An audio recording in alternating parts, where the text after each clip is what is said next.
किसी गोलीय दर्पण में ध्रुव तथा वक्रता केंद्र से होकर गुजरने वाली रेखा को प्रधान अक्ष कहा जाता है।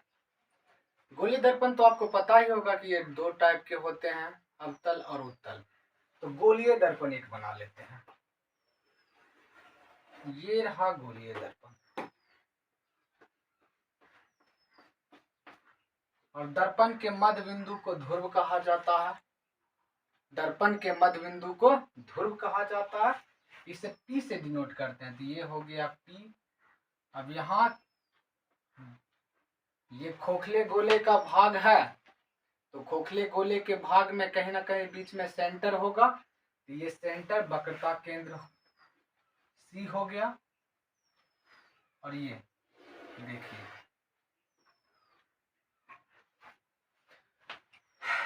तो हम बोल सकते हैं कि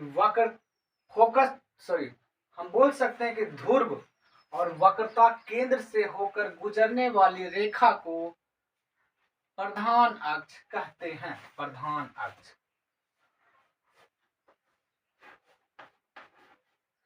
प्रधान अक्ष।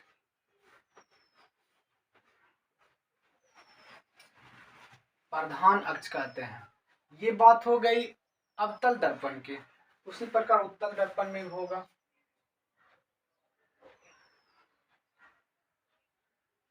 तो ये रहा मेरा उत्तल दर्पण।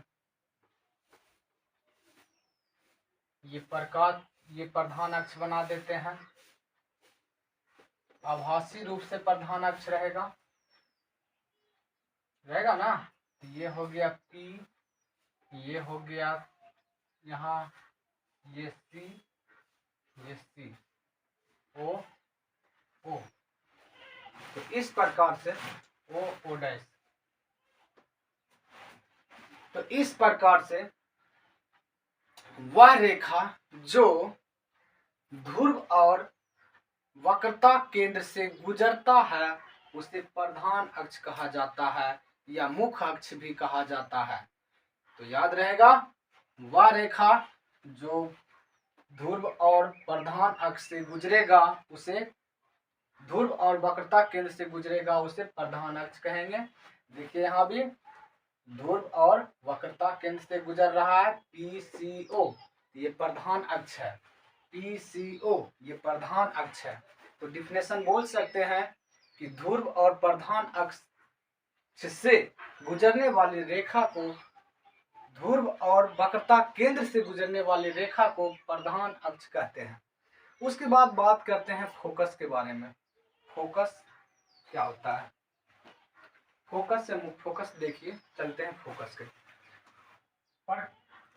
परावर्तन के बाद जैसे ये दर्पण है, ये किरण यहां से चलेगी तो दर्पण पर पड़ने के बाद परावर्तन होके एक बिंदु पर मिलेगा ना।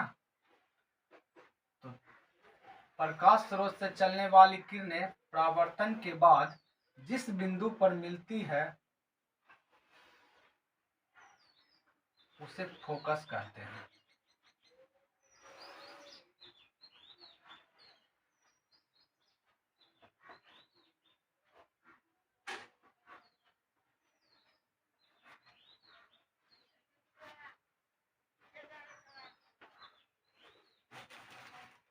देखिए,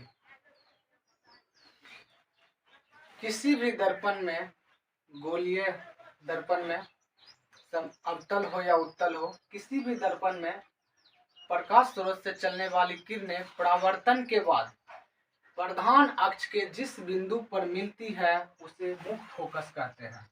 मुख्य फोकस, मुख्य फोकस।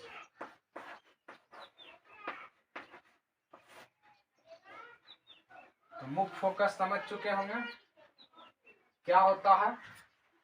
मुख्य फोकस क्या होता है? तो प्रकाश स्रोत से चलने वाली किरणें परावर्तन के बाद प्रधान अक्ष को जिस बिंदु पर काटती है या प्रधान अक्ष के जिस बिंदु पर मिलती है, ये होता है फोकस।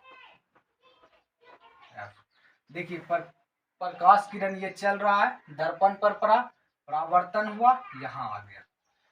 प्रकाश किरण चल रहा है, दर्पण पर पड़ा, यहाँ आके मिल रहा है। प्रकाश किरण चल रहा है, दर्पण पर पड़ा, परावर्तन के बाद यहाँ देखिए मिला। प्रकाश किरण चला, परावर्तन के बाद यहाँ मिला। देखिए सभी एक बिंदु पर मिल रहा है ना, ये होता है मुख्य फोकस। तो प्रधान अक्ष को जिस बिंदु पर काटेगी वही मुख्य फोकस होगी।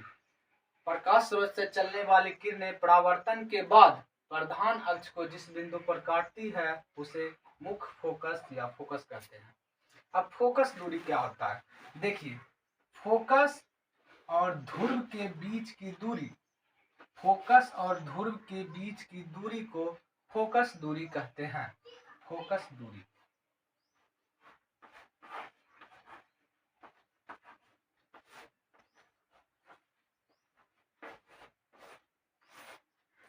फोकस दूरी हम बोल सकते हैं कि P